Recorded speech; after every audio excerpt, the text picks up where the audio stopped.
Vape Haul. Hello, this is Steve of Steve K's Vaping World. Welcome to another Vape Haul. Tonight we have the Ecotank from HeatVape, the same folks who brought you the Defender. Since the Defender comes from HeatVape, I thought it only appropriate I stuck it on there. Of course, it looks quite nice. I guess I'll start out with this. Reminds me an awful lot of the Atlantis. Mainly the heads. Let me pop this out. Why I didn't do this ahead of time, mystery, but here you go. Okay. So I got, this is one of the spare heads, which I'll talk to you about in a second, because there's something interesting there. But it looks a lot like an Atlantis head there. You got the vertical coil, cotton wrap around it, and the stainless steel mesh.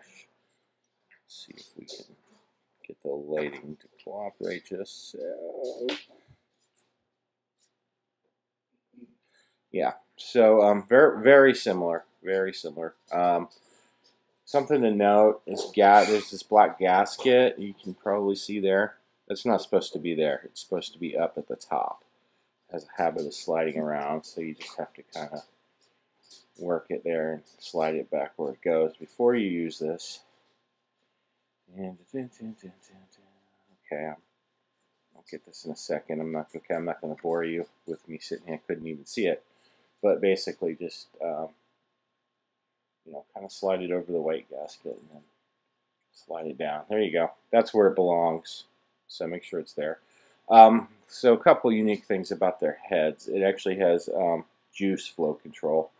As you can see, it's got the four really big inlets for the liquid there. There's also this little piece there with like the grooves in it. You can kind of see, which initially is very pain in the buddy to unscrew. Should have pre-done this too.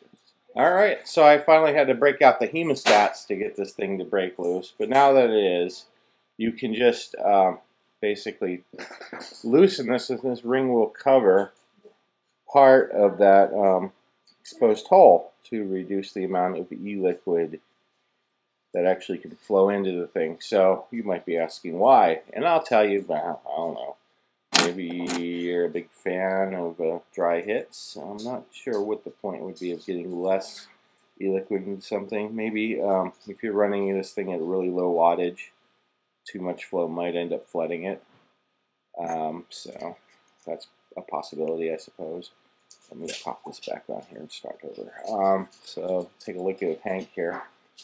Starting from the top, fat drip tip. Although it's, you know, got a smaller bore hole on the inside, but it's a good fat one, just like the Atlantis. It's got a couple of grooves here on the top, stainless steel. Obviously, most of the tank is stainless steel, and how this works I'll show you in a second. Let me put this tip up. So we unscrew it.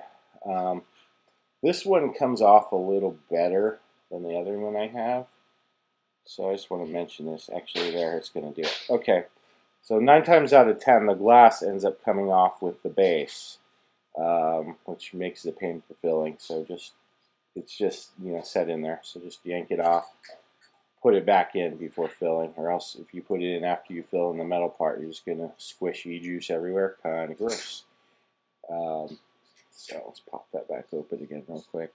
So we have your typical kind of bell housing deal you have on most of your RBAs and stuff like the Atlantis and the sub-tank and whatnot.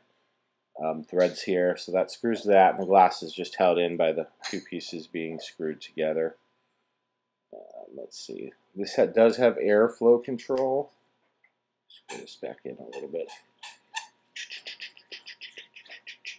So we have airflow control here. There are, let's see if we can shade it a little bit. The spotlight's a little bit glary on me, so I have to kind of block that. So you can see 2 holes on each side on the outer band. And then there's corresponding holes on the inside, of course. You line them up.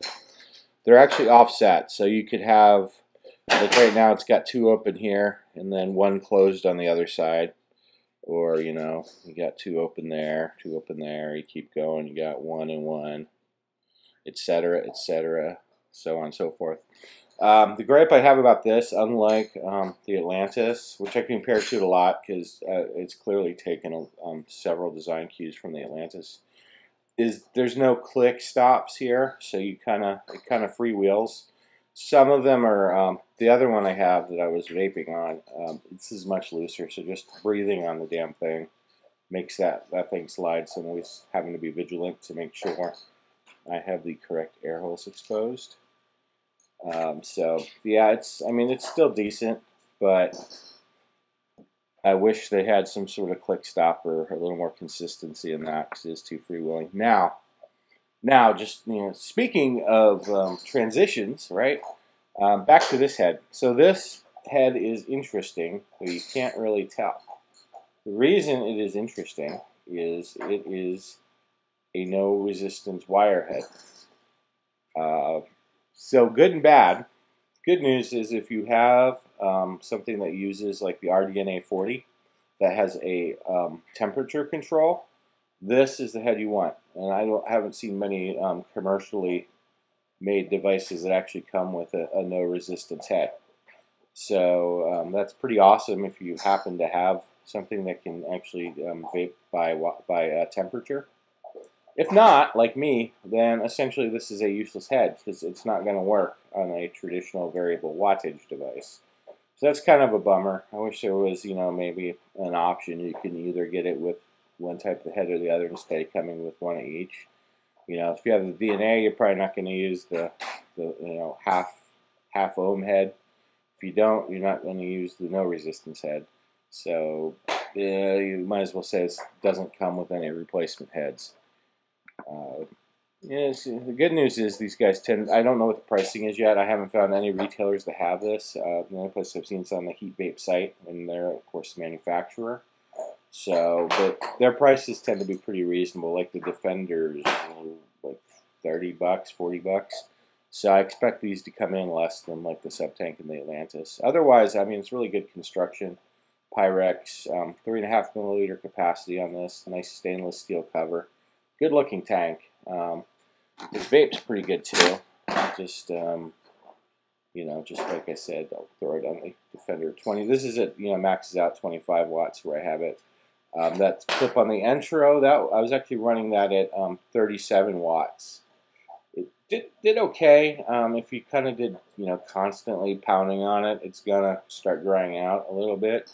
But 37 watts is a little excessive in my opinion. But it works great too at like 25. So I'll take a toot or two here to satisfy those who whine in the comments section that I never actually puff on these damn things.